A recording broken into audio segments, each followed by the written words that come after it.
You can't step into a new season when your home and your head are still full of the old stuff. Women who live with intention don't hold on to what makes them feel small, whether it's a thing, a thought, or a habit. So today I'm sharing 5 things high value, grounded women let go of to feel lighter, clearer, and more in control of their lives. Because decluttering isn't just about having less, it's about creating space for the version of you you're becoming. If this is your first time here, welcome. I'm so glad you found your way to this space. Hit subscribe if you want more content that helps your home and your mind feel calmer. And before we begin, let me ask you, what's one thing you've been keeping, even though it no longer serves you?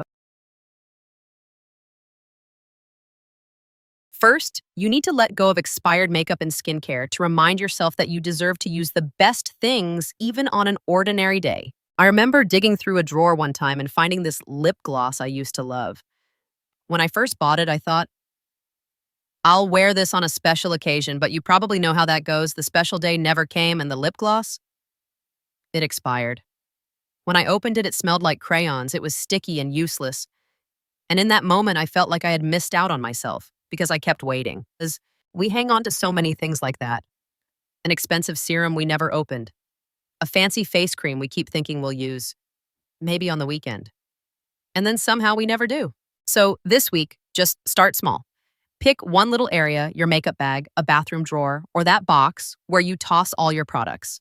Take everything out and look at each item. If it's separated, dried out, discolored, smells weird, or if you haven't touched it in the last 6 months, it's time to let it go. And most importantly, stop saving the good stuff. Use the nice face cream today. Wear the pretty lipstick just because you feel like it. You don't need a special reason. These things don't just take up space, they hold on to that old feeling of, I'll look good, I'll feel confident, but not today. I want you to believe something different now. Today is worth showing up for. You are worth showing up for. Before we move on to the next item in today's list, I want to invite you to keep this shift going, not just with beauty products, but with your home too. In an upcoming video, I'll walk you through how to declutter your home in a way that actually feels manageable, one small space at a time, without needing everything to be Pinterest perfect. Make sure you hit subscribe so you don't miss it. And for now, let's get back to today's video and move on to the next thing it's time to let go of.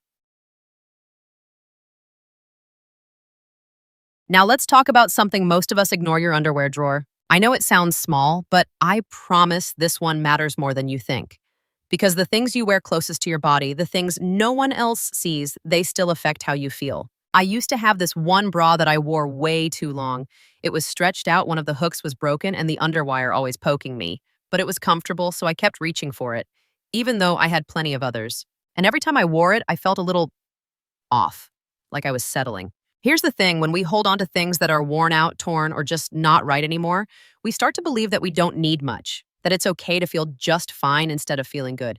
But you deserve better, even in the little things. So this week, I want you to open your drawer and be honest. If it's ripped, saggy, too tight, faded, or just makes you feel blah, it's time to let it go. Even if you only toss one piece, just start. Because what you wear under your clothes still speaks to how you see yourself. And you deserve to feel supported, comfortable, and confident even when no one's watching. Next, take a look at the things you're holding on to even though you haven't used them in a long time. Maybe it's scrapbooking supplies from that one time you thought you'd start crafting. Or a stack of journals you bought to get your life together. Or a drawer full of markers, labels, and fancy planners that you never touch. We all have those things. We buy them because we hope we'll use them, or because they remind us of a time we felt more organized, more creative, more on top of things. But here's the truth. If something's been sitting there for a year or more and you never think about it, it's probably not part of your life anymore. And that's okay. I used to keep a bunch of school supplies from when I was a teacher. Even after I left the job, I kept the bins. I told myself maybe I'll use them again. But I didn't. They just sat there taking up space, making me feel a little guilty every time I saw them. So here's what I want you to try this week.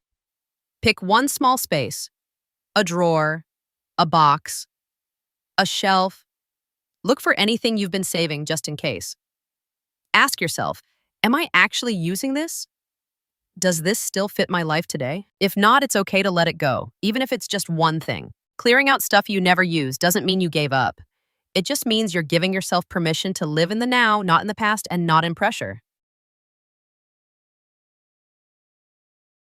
Next, you might need to declutter some of the relationships that feel heavy on your heart. You know those people after you talk to them, you just feel smaller. Not because they're mean, sometimes they're family, old friends, even coworkers. But every time you share something good or exciting, they find a way to shut it down. A look, a comment like, come on, be realistic, or you really think you can do that. I had someone like that in my life. Whenever I talked about a new idea or something I was happy about, she would kind of frown, stay quiet, and then quickly change the subject.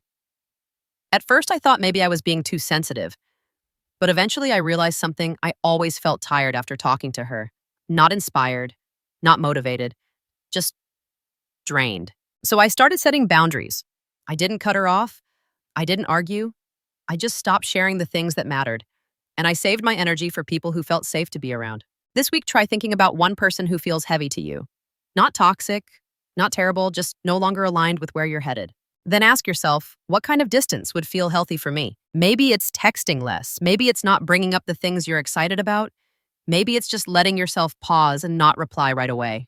You don't have to stay in a relationship just because it used to be close. You're allowed to grow. You're allowed to outgrow. And most of all, you're allowed to choose peace.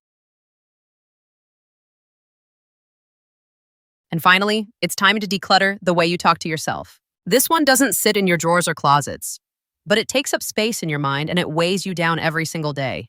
Have you ever looked in the mirror and said, ugh, I look so tired, or I'm so behind without even thinking about it? I used to say things like that all the time, out loud. I didn't even notice how often I was doing it.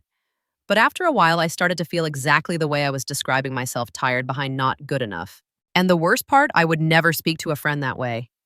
If someone I loved said those things about herself, I'd jump in and lift her up. But for some reason, I didn't offer that same kindness to myself. So here's a small shift to try. This week, just catch one negative thing you say to yourself and flip it. You don't have to fake sunshine and say something over the top positive. Just try a kinder version. Instead of, I'm a mess, try, today's been hard, but I'm still showing up. Instead of, I can't get anything done, try, I'm doing the best I can with what I've got today. The way you talk to yourself matters. Your words become the background music of your life. And you deserve a soundtrack that helps you feel strong, not small.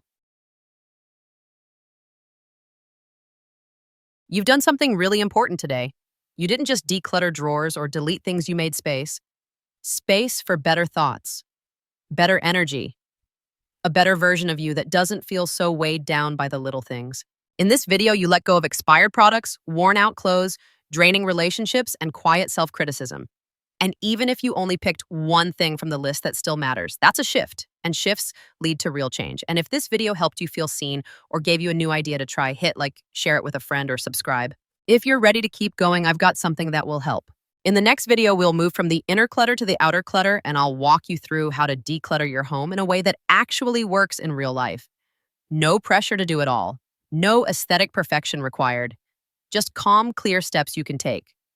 One surface, one corner, one habit at a time to make your space feel lighter and easier to live in. So if your home feels like it's always in chaos and you're tired of cleaning up just to have it all fall apart again, that next video is for you. I'll see you there. Thank you for watching.